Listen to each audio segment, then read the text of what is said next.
Hi అండి. అందరికీ నమస్కారం. ఇంతకుముందే మాజీ సీఎం జగన్ ఒక ట్వీట్ చేశారండి. అది ఒకసారి చదివి వినిపిస్తాను. ఈ నెల 28న ఆలయాల్లో పూజలు చేయాలి వైఎస్ జగన్.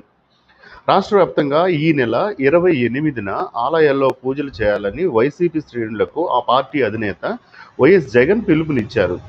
తిరుమల పవిత్రతను, స్వామివారి ప్రసాదం విశిష్టతను, వెంకటేశ్వర స్వామి వైభవాన్ని, టీటీడీ పేరు ప్రఖ్యాతులను, లడ్డూ పవిత్రతను రాజకీయ దుర్బుద్ధితో కావాలని అబద్ధాలాడి సీఎం చంద్రబాబు అపవిత్రం చేశారు. ఈ పాపాన్ని ప్రక్షాళన చేసేందుకు పూజలు చేయాలని ట్వీట్ చేశారు. ఇక్కడ ఒకటి మాత్రం చెప్తున్నామండి.